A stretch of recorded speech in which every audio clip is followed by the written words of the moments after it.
নমস্কাৰ মই বিদিশা নেও এটি বিশেষ বিষয় লৈ পেলে মই আজি লাইভ আহিছো আৰু বিষয়টো আজি যোৱা দুদিন ধৰি চলি থকা কংগ্ৰেছৰ ওপৰত যি আক্ৰমণ আৰু যি নেৰেটিভ সৃষ্টি কৰা হৈছে তাক লৈ পেলে মই কেটামান কথা ক'বলৈ ওলাইছো যোৱা দুদিন আগত শ্ৰীভূমি জিলাত কংগ্ৰেছ সেৱা দলৰ এখন মিটিং হৈছিল য'ত বিজেপিৰ মতে আমি বাংলাদেশৰ যি ৰাষ্ট্ৰীয় সংগীত তাক পৰিবেশন কৰিছিলো আৰু তাৰ কাৰণে আমাক মুখ্যমন্ত্ৰী ডাঙৰীয়া অসম চৰকাৰে পুলিচ প্ৰশাসনক তেওঁলোকে আমাৰ বিৰুদ্ধে আমাৰ কংগ্ৰেছ কৰ্মীৰ বিৰুদ্ধে ৰাষ্ট্ৰদ্ৰোহৰ গোচৰ লগাইছে ইতিমধ্যে যোৱাকালি এতিয়া মই আসল কথালে আহো প্ৰথমতে মই আকৌ এবাৰ অনুকিয়াই দিও সেইখন সভাত ইতিমধ্যে মই পোষ্ট কৰিছো দুটা ভিডিঅ' সেই সভাখনত কংগ্ৰেছ দলৰ নিয়ম অনুসৰি বন্দে মাতৰমেৰে আৰম্ভ হৈছিল সেই সভাখন আৰু শেষ হৈছিল জনগণ মন অধিনায়ক কবিগুৰু ৰবীন্দ্ৰনাথ ঠাকুৰে লিখা আমাৰ ৰাষ্ট্ৰীয় সংগীতৰ দ্বাৰা এতিয়া আহিলো সোণৰ বাংলা কথাটোলে সেই কংগ্ৰেছ দলৰ যি সেৱা দলৰ যিখন বৈঠক হৈছিল তাত এগৰাকী 82 বছৰীয়া এগৰাকী কংগ্ৰেছ কৰ্মী আহিছিল তেখেতক সম্বৰ্ধনা জনোৱা হৈছিল তেখেতে দুআষাৰমান ক'ব বিচাৰিছিল আৰু সেই দুআষাৰত কৈছিল যে ব্ৰিটিছৰ বিৰুদ্ধে যিদৰে সেই সময়ৰ বেংগলী সমাজে একলগ হৈ আমাৰ সোণাৰ বাংলা আমি তোমাকে ভালোবাসি এই গীতটোৰে উদ্বুদ্ধ হৈ তেওঁলোকে যিদৰে ব্ৰিটিছৰ বিৰুদ্ধে আন্দোলন কৰিছিল এইবাৰো এই মাত্ৰ দুআষাৰ কৈ পেলে তেখেতে নিজৰ ভাষণটো আৰম্ভ কৰিছিল আৰু কৈছিল 2026 বিধানসভা ইলেকশ্যনৰ কাৰণে সকলো বেংগলী সমাজ একেলগ হৈ বিজেপিৰ বিৰুদ্ধে যুঁজ দিব এতিয়া আহিলো মই সোণৰ বাংলা পটভূমিলে সোণৰ বাংলা গীতটোৰ প্ৰথম 10টা শাৰী বাংলাদেশৰ ৰাষ্ট্ৰগান হিচাপে 1972 চনত ঘোষণা কৰা হৈছিল এই গীতটোৰ আসলতে ৰচনা কৰিছিল ৰবীন্দ্ৰনাথ ঠাকুৰে ব্ৰিটিছ চৰকাৰৰ বিৰুদ্ধে 1905 চনত যেতিয়া ব্ৰিটিছ চৰকাৰে ধৰ্মৰ আধাৰত বংগখনক দুভাগ কৰি দিয়াৰ ষড়যন্ত্ৰ কৰিছিল আৰু এই গীতটো 1905 চনত কবিগুৰু ৰবীন্দ্ৰনাথ ঠাকুৰৰ নোবেল বঁটা প্ৰাপ্ত গীতাঞ্জলি কবিতা পুথিত সন্নিৱিষ্ট কৰা হৈছিল এতিয়া মই আন এটা কথালৈ আহিলো প্ৰতি বছৰে 14 আগষ্ট তাৰিখে আৰএছএছ আৰু বিজেপিয়ে 14 আগষ্ট তাৰিখে অখণ্ড ভাৰত দিৱস পালন কৰে আমি দেখি আহিছো প্ৰতি বছৰে আৰু আৰএছএছ প্ৰধান মোহন ভাগৱতজী আৰু আৰএছএছৰ নীতি অনুসাৰে অখণ্ড ভাৰতক লৈ তেওঁলোকে যি সপোন দেখে বিজেপি আৰএছএছে সেই অখণ্ড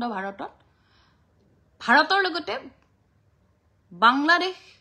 ভূটান নেপাল ইত্যাদিকে ধৰি বহুকেইখন দেশ অখণ্ড ভাৰতৰ ভিতৰত সোমাই আছে মোৰ প্ৰথম কথাটো হ'ল তেওঁলোক বিজেপিয়ে প্ৰথম উত্তৰ দিব লাগে যে কেতিয়াৰ পৰা বিজেপিয়ে অখণ্ড ভাৰতৰ পৰিকল্পনাৰ বিৰোধিতা আৰএছএছক কৰিলে আৰু ব্ৰিটিছৰ সাপোৰ্ট কৰিলে কিয়নো আৰএছএছে জন্মলগ্নৰে পৰাই অখণ্ড ভাৰতৰ কথা কৈ আহিছে আৰু অখণ্ড ভাৰতৰ পৰিকল্পনাত সেই দেশসমূহৰ ভাষা পৰম্পৰা সংস্কৃতি আদিও অন্তৰ্ভুক্ত হৈ আছে নহবইনো কিয় আসলতে বিজেপিয়ে ৰাজনীতি কৰিব গৈ নিজেই বুজি পোৱা নাই যে তেওঁলোকে কোৱা কথা আৰু তেওঁলোকে বনোৱা বিষয়ত তেওঁলোক নিজেই ফচি গৈছে মই আৰু এটা কথা উল্লেখ কৰো ব্ৰিটিছ চৰকাৰৰ বিৰোধিতা কৰি লিখা এটি গীতত যদি অসম বা ভাৰতৰ যিকোনো ঠাইত বঙালী সম্প্ৰদায়ৰ বেংগলী সম্প্ৰদায়ৰ মানুহে পৰিবেশন কৰে তাত বেয়া পাবলৈ কি কথা আছে বিজেপিৰ ইমান কিহৰ অসুবিধা ব্ৰিটিছৰ বিৰোধিতা কৰিলে বিজেপিৰ ইমান কিহৰ অসুবিধা যোৱাকালি মই এটা টক শ্ব'লৈ গৈছিলো নিউজ লাইভত বিজেপিৰ মুখপাত্ৰসকলে বিশেষকে লখিমপুৰৰ বিধায়ক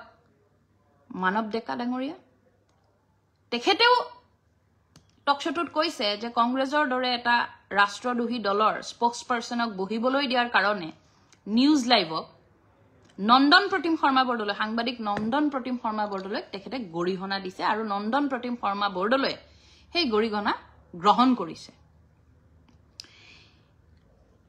মোৰ হয়তো ভুল নহব যে মানৱ ডেকা ডাঙৰীয়া আগতে কংগ্ৰেছ দলত আছিল আৰু কংগ্ৰেছ দলত থকা হেতুকে তেখেতে চাগে এতিয়াও আৰএছএছৰ নীতি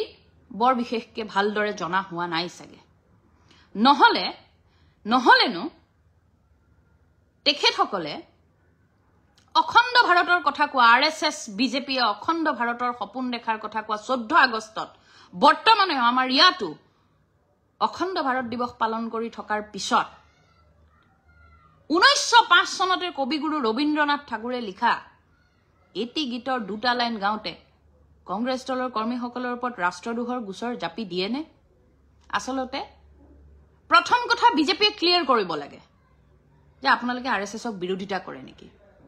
2 নম্বৰ কথা আপোনালোকে অখণ্ড ভাৰত আৰএছএছ আৰু আৰএছএছৰ মোহন ভাগৱতজীয়ে কৈ থকা অখণ্ড ভাৰতক আপোনালোকে সমৰ্থন নকৰে নেকি আৰু মই ইয়াৰ পৰাই প্ৰত্যাহ্বান জনাও অসম চৰকাৰক মাননীয় মুখ্যমন্ত্ৰী ডক্টৰ হিমন্ত বিশ্ব শৰ্মা ডাঙৰীয়া যদি এই গানটো যদি এই গীতটো এই কথাখিনি ইমান অসুবিধা কংগ্ৰেছ কৰ্মীৰ ওপৰত আপোনালোকে ৰাষ্ট্ৰদ্ৰোহ লগাইছে আপোনালোকক মই প্ৰত্যাহ্বান জনাও অসমত এই গীতটো নিষিদ্ধ কৰক পাৰিবনে কৰিব উত্তৰলে বাট চাই ৰম ধন্যবাদ